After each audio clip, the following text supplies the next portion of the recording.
Up next, we have Audrey Gilbeau and Tiffany Rogowski.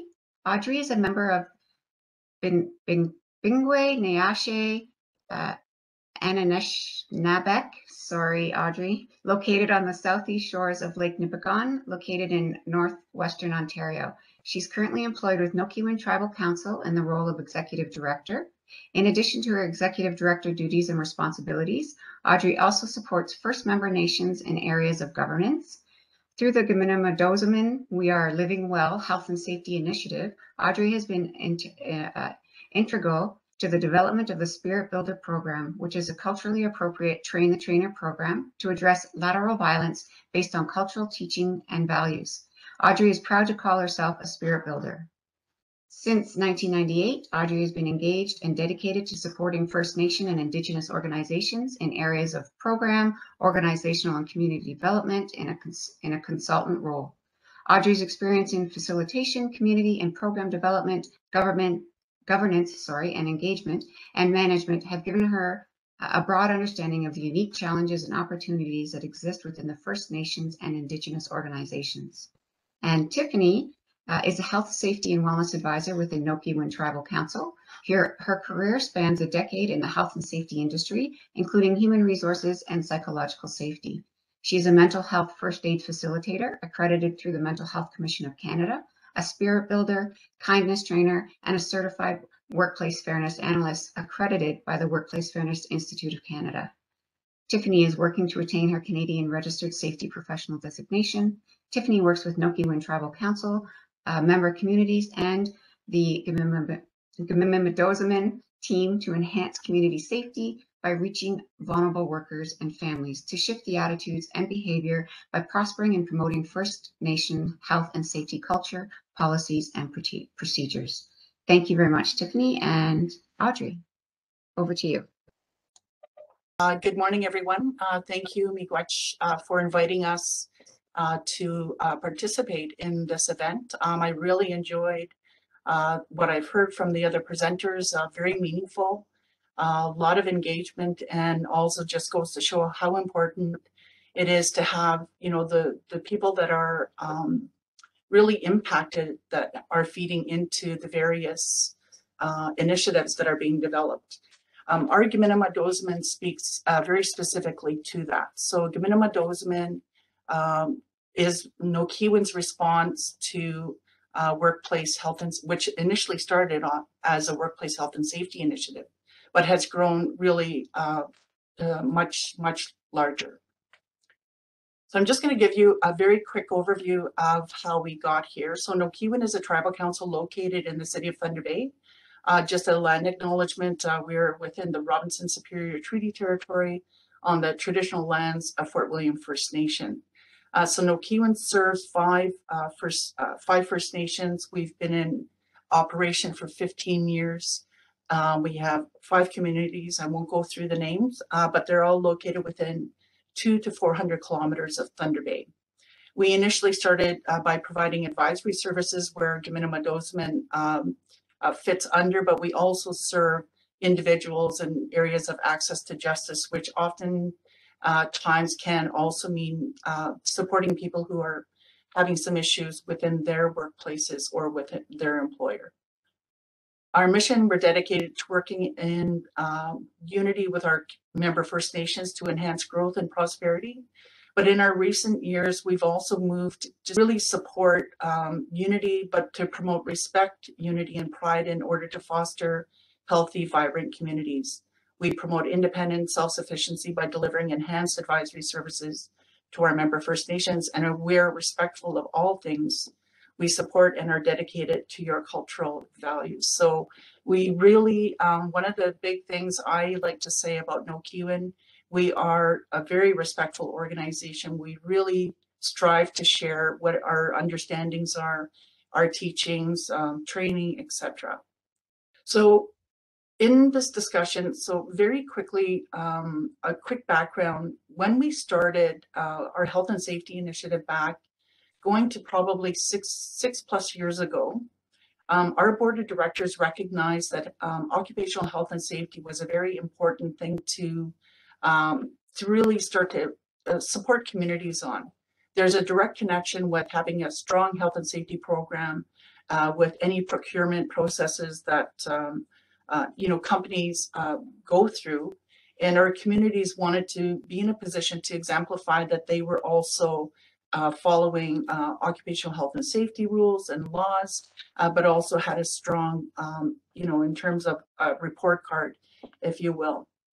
However, when we started the conversation and brought this back to the community, what we learned was the number one issue that was impacting every single one of our communities was what we refer to as lateral violence. So lateral violence is, very simply put, it's really as a result of the historical trauma that our people have faced, that it's gotten to the point where rather than being hurt by others, we have gotten to the state of where we have become accustomed to hurting each other.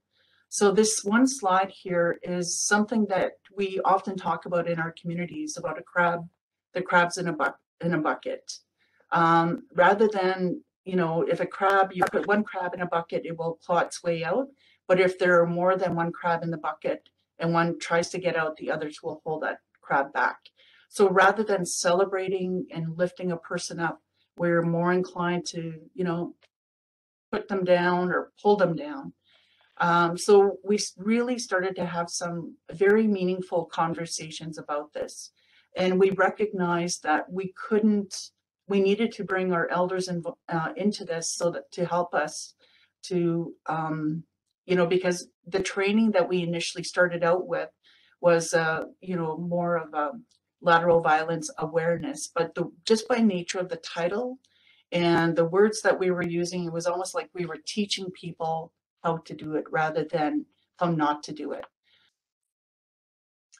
So what we learned is as a result of, historical trauma, we've got all of these, colonization and enfranchisement, all of the things, that oppression, having people, there's just so much. I mean, we've heard so much, even in the news lately, about finding the unmarked graves of children. I mean, that's been, just as we start to reconcile one trauma, it is revealed again, and it just re-traumatizes. Yesterday, for those of you that are not aware, was a day to recognize and missing and murdered Indigenous women, or Red Dress Day. So you may have seen a lot of imagery about that. Again, it's another reminder of the trauma that our people continue to face. So as we started to have this conversation about lateral violence, we also had to come to an understanding about, intergenerational trauma, really address what this meant to me as an individual. So one of the teachings that we heard was called Pastahowin. And I think this is something that we can all think about and ponder and reflect on. So the elders have stated to harm another human being is disrespecting them physically or verbally, which affects the emotional, spiritual, physical, and mental of that person. Pastahowin carries with it serious consequences, either here during your time on Mother Earth or when you enter into the spirit world. So Pastahowin, if I'm walking this and hurting people as I'm going forward, there is, in our cultural teachings, there is a repercussion to that. So we all need to be mindful, I think, of how our words, our actions, and our behaviors impact other people. So some of the things when we talk about lateral violence, we heard some of this with some of the other speakers, gossiping, shaming, bloodism, which means, like I'm more Indian than you, or I'm more niche than you are. Blame, victimry, isolation, criticism, manipulation, nepotism, silence, tokenism, cultural protocols, policing, Anishinaabe, which is our language. One thing that we'll hear sometimes is we've recognized that many of us have lost our language, and as we try to learn that language, language speakers will correct us rather than supporting us. So again, there's that, a hierarchy that I'm better because, you don't speak your language. Bullying setups, withholding information, and so on. So I'm getting to the good stuff here, but just wanted to give that background. So our health and safety initiative, we're dedicated to enhancing growth and prosperity, as we mentioned, envisions communities where all people are safe, whether they are at home, in the workplace, or in the community. So one thing we learned early on from our Indigenous worldview, or from our niche lens, so I use the word niche, I like that word. What we learned is that our community, our people generally don't look to you, or just about me, it's about we. So it always begins and ends with community.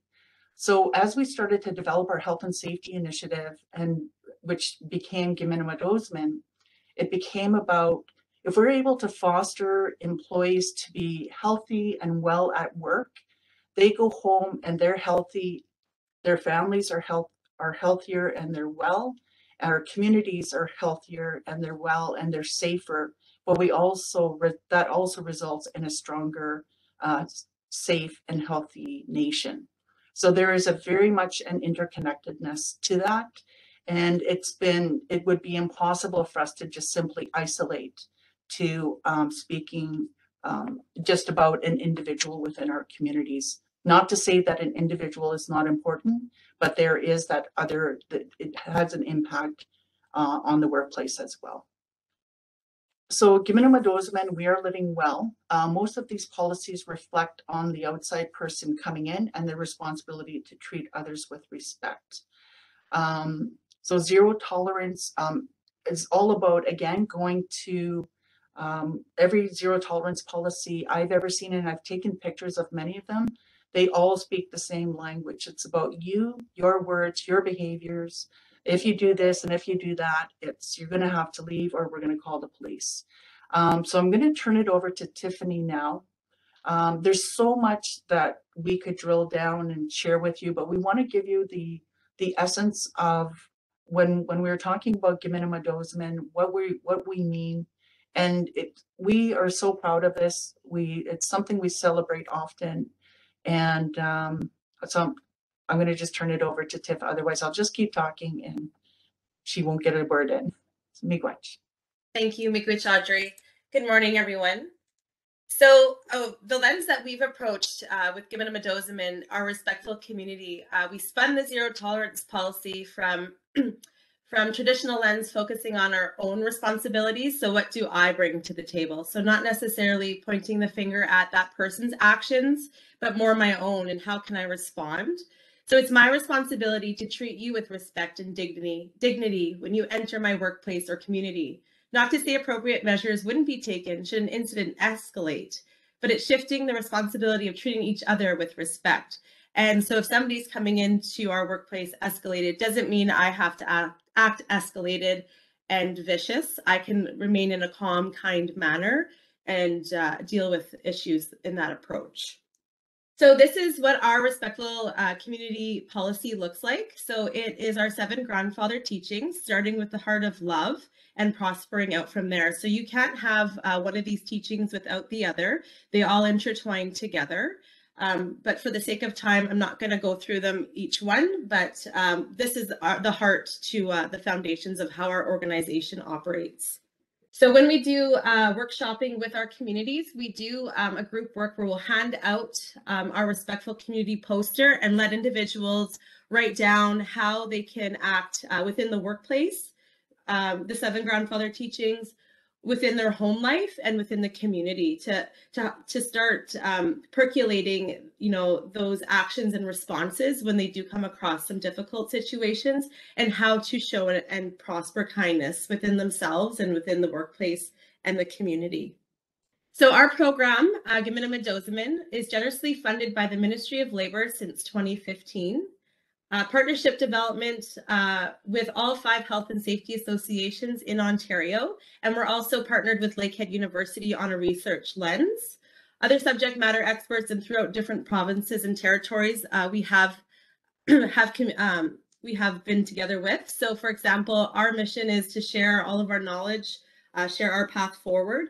So from Nova Scotia, Glooscap First Nation, all the way to BC for the Safety Council of BC. So we do share our knowledge and like to prosper and grow together with other nations.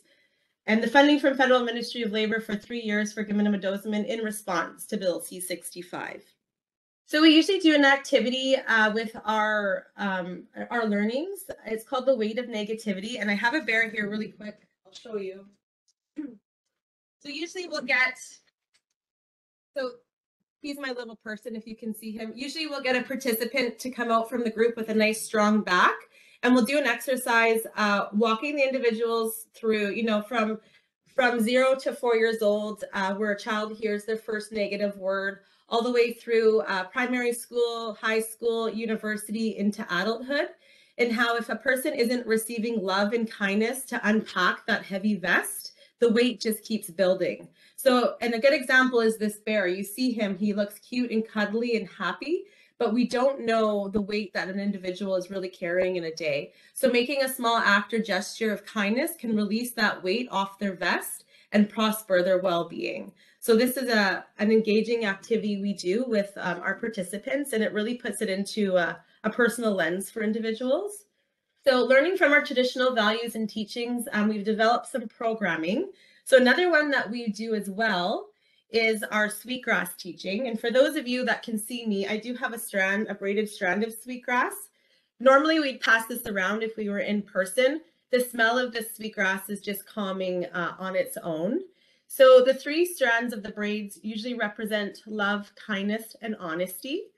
And how the Sweetgrass Teaching works is, it's, as you can see in the picture, there's the strands of grass are individual. They usually grow in meadows, and usually this is coiled, but usually it's up, you know, happy. Sweetgrass has 2 sides to it. So the top of the sweetgrass, which is always facing up to the creator, is shiny, smooth, silky, almost like hair. And the bottom of the sweetgrass, which faces down to the ground on the dark, is rough and gruff. And if we were to pass this around, you could feel the difference. So our messaging and our teaching is we always want to show the shiny side of our souls, what's facing up to the creator. So one of the activities that we do to work through with participants, so we do this as young as primary children, young children, all the way up to adulthood. We have these teachings. So we have these cards, which we have just a picture of. They look like this. There's 2 sides to them. It's a deck of cards. So usually we'd lay out about 30 cards on a table that have all these really rough and gruff words. You know, you're a follower, you're plain, you're dull, you're conceited, you're pushy, sneaky, demanding. And what we did is usually we'll talk, you know, go around a group and get people to pick out 3 of those words that they've been called or heard somebody, you know, or heard someone call them or think that of themselves. And we kind of talk about it in a circle. And then we go on to the positive side, which is the shiny side of our Sweetgrass Teaching. So those negative words we've now flipped into being helpful, down to earth, proud, determined, clever, and persistent. So the messaging is you can still get similar thoughts and similar meanings across, but in a more positive way where an individual is going to flourish. They're going to grow. They're not going to be down in the ground where it's rough and gruff. So people need 10 kind words to survive in a day. And Audrey and I always say, think of young children, you know, especially with parents, especially during the pandemic, where people, you know, are super frustrated. They don't have a lot of patience. And young kids sometimes get the brunt of it, where, you know, parents are snappier with them. So their little brains aren't getting that information, that kindness to grow and prosper. So you need just 10 kind words a day just to sustain where you're mentally at. You need 20 kind words to flourish and for your brain to grow. So that's something I've really taken to heart. Even when I'm out in public, you know, with strangers, just little small kind gestures can go a long way. We have an activity sheet we do in our workshops as well. It's called the 24-hour reflection of internal relationality. So we give this to our participants to reflect from midnight all the way back to midnight again, and to block off, you know, positive interactions, negative interactions, to really reflect on their day. Audrey and I were having a conversation the other day, and we're saying how interesting the pandemic, yes, a lot of negative came out of it, But for me personally, it showed me which relationships were really important to me, what friendships were really important, and helped me, get rid of some of those toxic relationships that were dampening my overall well-being. So this is a great exercise that we do. We also have a toolkit on Bill C-65 for the federal regulations, as most First Nation communities are federally regulated. This is the link here, and I can pop it into the chat for individuals that like to visit that. It's on our website. So after this presentation, I'll pop it into the chat. So how have we responded as an organization? So we regularly schedule meetings to support and open and foster communication. Communication is number one for us. We have steering committees where we bring in our community members so that we're getting frontline feedback. So we're not making the decision for our communities. They're bringing their struggles, their frustrations, and bringing them to the table where we work as a team, to identify and solve the problems that they're having, or put in, procedures in place, or whatever it may be. Training initiative for all employees on the new Bill C-65 legislation, including supervisor training. Reviewed the organizational structure, which resulted with expanding management team to support employees in a more meaningful way. So about 2 years ago, we collaborated, and Audrey, identified with others that it was time to put a layer in with our organization as we were growing so rapidly, to have more resources to employees, more one-on-one and more timely feedback. So it's prospered mental health across the board, and prospering into our communities. Demonstrating care and concern for employees, so psychological health and safety, workload management. We have an app called Ouija. It's a peer support app that we've developed with Lakehead University, is doing the research component to it. So that's an application if a member in community is having, a hard day at work, or is feeling some lateral violence, they can press a help button. We've set it up where the people that are able to help are mental health first aiders, and also through our traditional lens, we offer a program called Spirit Builder. So they have to have these two qualifications to support. And we also have elders available as well. So they can, connect through, the person can put out what they prefer. So it could be communication through text, telephone, email, or in person. During the pandemic, in person really wasn't an option, but Zooming sufficed in that manner. So this peer support app has immediate assistance where the person is not a clinician. They're just there to give more of a mental health first aid or have a conversation so that person isn't feeling alone. This application also offers a news feed similar to Facebook where we post, powwows, any type of mental health resources, so to prosper and promote our traditional culture and to promote mental health. And then we also demonstrate kindness training and demonstrate kindness within our communities and within our workplaces. And we also do mental health first aid training with our communities as well, so that those skill sets are on the front line if individuals are facing a crisis. So acts of kindness recognized. So a few years back, the school principal in Nanamassagamig and Anishinabeg First Nation, Jackie Craig, was having a really big issue with, I shouldn't say issue, but it bothered her that children would be sent to her office almost to be rewarded for bad behavior. So every time a teacher was having an issue with a child, the child would be sent to the principal's office. So in her response, she said, you know what, I want you to stop sending children to my office when they've done an act of, wrong.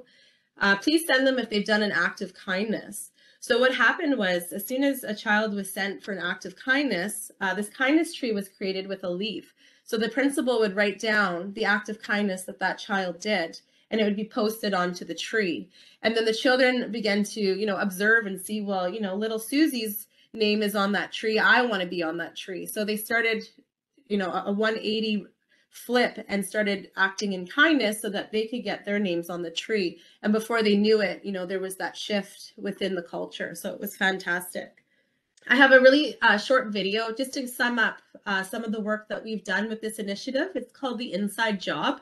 From what I've heard from participants, this is the first time they've heard this kind of conversation from a First Nation perspective. We're going through a process without really understanding, or rather the community not understanding what are some of the policies that are being implemented and developed in their own communities.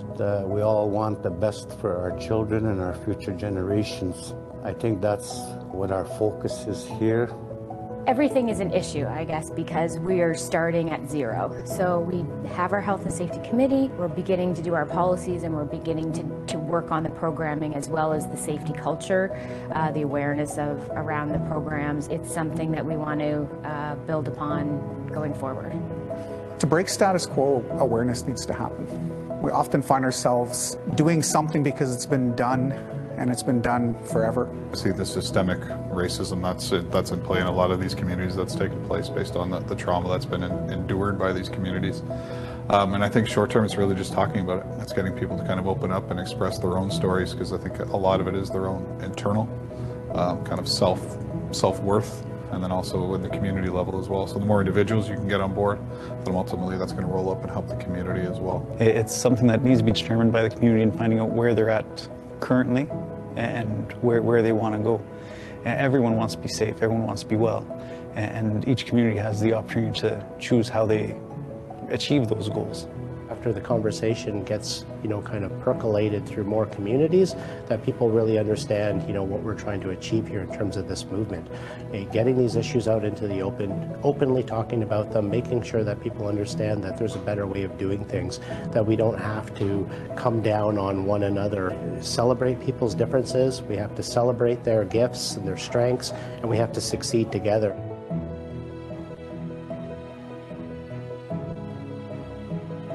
It's just that we have to take a step back and understand there's still a lot of healing that has to happen. It'll never happen in my lifetime, but eventually I hope to see that our communities become healthy and strong. How do we move forward with all the trauma that we carry? I want to be that role model to teach my kids kindness and how to treat people, how to talk to people, and to have justice for them. No one was doing anything real, but now we are, and that just gives me so much hope for the future. Definitely no short fix. I think it's going to take a while for these type of topics to be established and for some sort of solutions to be found. But I think Nokiiwin's doing a great job of providing some of those tools and the right start of the conversation.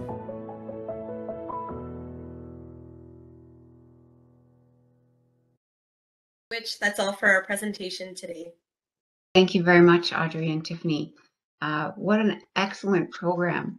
And thank you for sharing your perspective from the Indigenous perspective and from your culture. It was wonderful to hear, and some very great teachings for sure. I really like the Sweetgrass teaching and the cards, and being able to, take those words and flip them to the shiny side, the good, and being respectful of each other, and being able to understand your worth. So that's wonderful. Thank you. I also liked the where Audrey, you had mentioned it. It begins and ends with community, and I think that's fair to say in all of our workplaces, because you mentioned that our workers want to be safe. They want to go home safe, to their family safe, and be in their community safe, and makes for a healthy and happy and safe community. So, and that is exactly, what we want to do in the health and safety world. We want our workers to come to work safe, go home safe, so they can be with their families, be with their community, participate, happy and healthy. So thank you both very much for that presentation. Yeah, Patricia, I'd like to make just one more comment. Absolutely. So, we recognize that the legislation is very important, and we've done our work as well to bring awareness to that. Mm-hmm. But our goal ultimately is that if we can grow that safety culture and that respect culture, whether it's within our workplace, whether it's within community, then the solution comes from there as well. Because what we've also found is that, especially in our small communities, if redress is sought externally, there is a challenge to restoring the relationship, right? To how do we bring people together? So that's where a lot of our traditional practices really do come to play as well. The sharing circle, restorative justice circle, having elders support, so that way language is always respectful. We can disagree without being disagreeable. I think even Dr. Phil said that, but sorry to say, but I think those are really good words. And, you know, our Spirit Builder program, we didn't speak a lot about it, but I think it really does. It really is an exceptional program that really helps every workshop that we do, every Spirit Builder series. The group comes out with different workshops, different ways to support and foster that respectful and kind. And the whole thing with the Sweetgrass teaching as well, Sweetgrass is like kindness. The more you use it, the more it grows. So thank you. Yeah, that's wonderful. Thank you. Thank you. Such a, yeah, that community and really the support from everybody is, that's excellent. Thank you. Okay, I didn't see any questions coming up.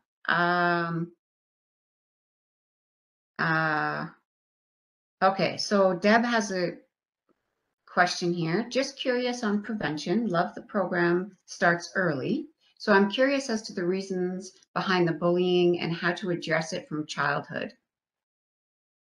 Well, again, that's a loaded question. So when we talk, we do a session called the long remembering, and the long remembering begins with really looking at our history as Indigenous people, how that our whole, you know, the whole issue of colonization, you know, the Indian Act, moving our people to be corralled on a reserve, stripping them of certain dignities as part of that. So that long remembering instills, like I said, that's where the lateral violence comes from. You know, you're just being continuously hurt. And what we've also learned, and there's research on this to support this, but intergenerational trauma doesn't go away as we move on to the next generation. What we're actually seeing is that the lateral violence, the trauma becomes compounded, the load gets heavier. And we think about, so when you talk about children, again, this is not, we cannot isolate children from their family. So where we can, we bring these kindness teachings to community events. We had an event a few years ago with all of our communities. We camped out for a week and we called it a unity gathering. This is before COVID, of course. But what the whole theme for the whole event was shiny side. And it's really, again, modeling the behavior. It's not about you, it's about me. You could be standing there yelling at me or being angry at me or just being explosive because you feel you have not been heard. I make the choice of how I respond to you. I make the choice of the words I use. And that is really something I think it's really important. Like what Jackie Craig did in her school, it changed the whole atmosphere in that school. It became about, I want to be on the tree. So more acts of kindness were deliberately being done. So yeah, I'm sorry. Like I said, that's a loaded question. But our Spirit Builder training does start with the long remembering, and from there we build on to how do we restore what has been lost in our families, in me as a person. How do I, you know, start to restore myself? How do I start to restore my family? And how do I contribute to restoring what's been lost in my community? And that's why our elders are so revered in our communities, because they still carry a lot of the knowledge, they carry the wisdom, and they carry those teachings that really help to illuminate the path forward. Thank you for that, Audrey. Thank you. Okay, any other questions? Anybody that wants to open the video? Or Joanne on the Facebook Live? Nope, nothing on Facebook. Thanks, Joanne. Thanks for monitoring. No problem. Okay. Well, thank you very much, Tiffany and Audrey, for that presentation. Very much appreciated, and opens our eyes to some Indigenous culture and moving forward. Thank you very much. Okay, so I'm going to ask, we do still have, I think, all of our speakers here. Andrew, I see you still here, and Rebecca, we can't see you, but if you're still here, if you guys can open up your mics and excellent, yes. And your cameras, great. And John, thank you. So we just wanted to kind of tie it all together. We've got a few minutes to kind of pull it all together. If you guys have some last thoughts or ideas on how can we make a difference in the workplace? What can we do to make that difference in the workplace when it comes to violence and harassment and respect for one another?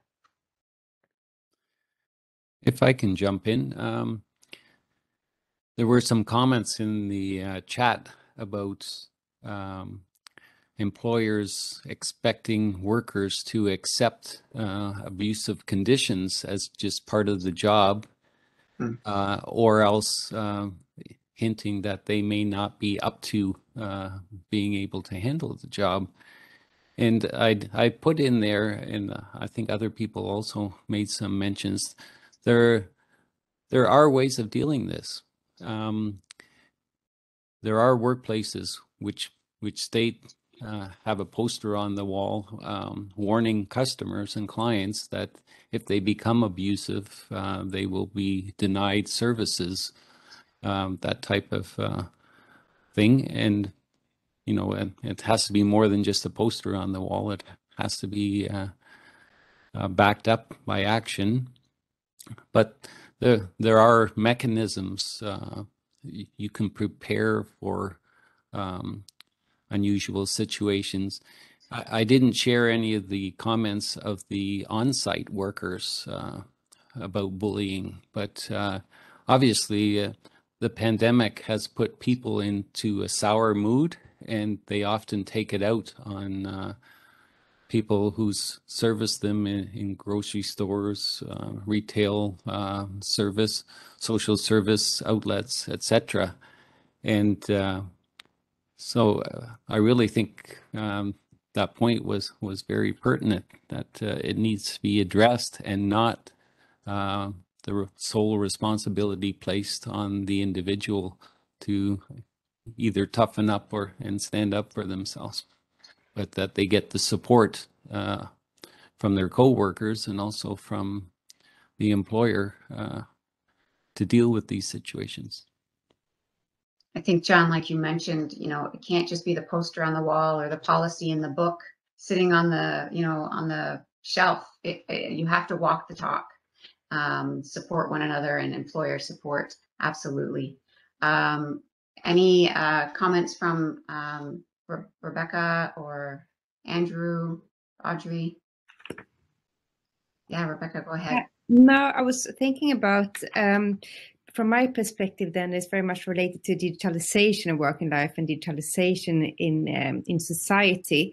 I mean, this opening up for people outside the work organization to inflict the work environment. This is new situations, new work environment risk, and requires us to think a little bit differently.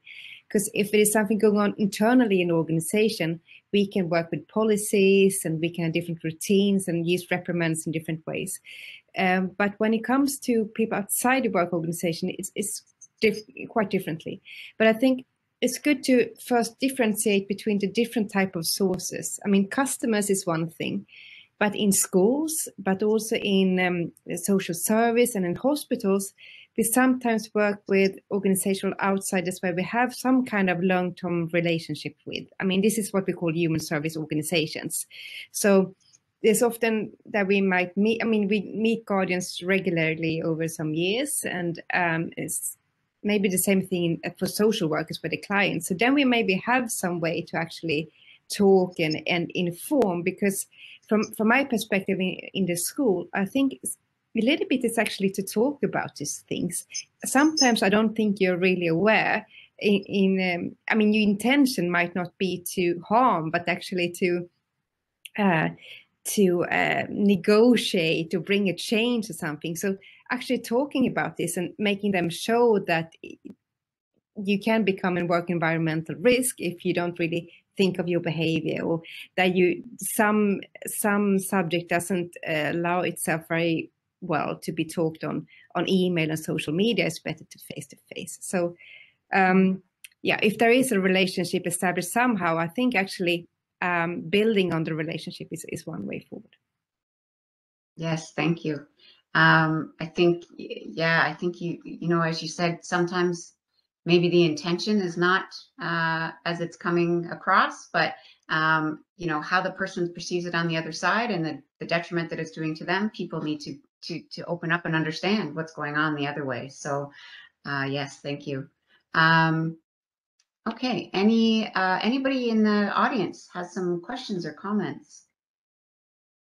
Or Andrew, Audrey, I saw you opened your video. Was there something? Yeah, I just wanted to make another comment. You know, I think when we're talking about workplace wellness, we're also talking about the words are really important, right? Our messaging is really important. Our policies are really important. I know within Nokiiwin Tribal Council, our board of directors take this very seriously, to the point that even within our bylaw, that our respectful community is embedded within it. And I don't think I know of any other organization that has that within their bylaw as a standard of how you are to engage with our organization. It has to be in a respectful way. But further to that, I just want to close by saying, you know, don't underestimate the value of kindness, how you model that, how you exemplify that, the actions you take. And one of the things I've learned about myself is a simple barometer is I no longer flip the bird at someone who cuts me off. You know, like something simple about what can I change about myself? And because you really don't know what that other person's circumstances at that moment, right? Even when people respond to conflict, it's going to be the fight, flight, or freeze. You have no idea what that person is carrying with them and why they may be behaving in the way that they're behaving. So, and going to what Tiffany said, I don't think that this could be said enough, but think of the words that we use with our children, right?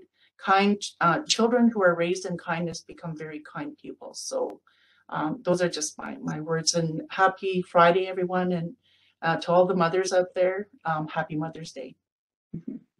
Thank you, Audrey. Yes.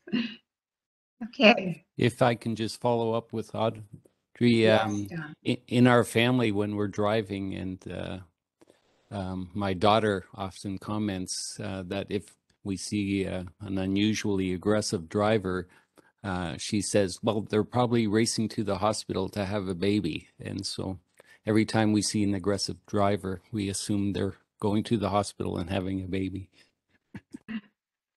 There you go. Looking at the making the brighter side of it. Excellent. Andrew, go ahead. It looks like you're going to say something. I am going to say something. So I like to echo the comments that John and Becca and Audrey have made today. In the continuity of all the messaging that's been brought here today, the one that seems to be outstanding is that we need to bring greater awareness to the message. And we've also looked at the applicable tools that we currently have in place, policies and programs. And I think it was maybe, not sure if it was Audrey or John that said that, you know, there needs to be a point of activation with the language. Nothing's going to work unless we take the opportunity as an individual to make a decision to make it work. And we have that opportunity. And I think one of the greatest gifts that's been given to us is the power of choice. And if we can choose to take whatever tools we have right now and make it work and express understanding, compassion, empathy towards the greater good of making it work in the workplace, I think we're going to end up being successful.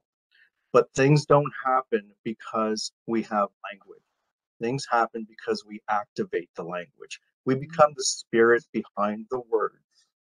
And the reality is, if we don't take on the opportunity to make a change, nothing will change. Now, I am a representative, but the reality is I'm a union activist.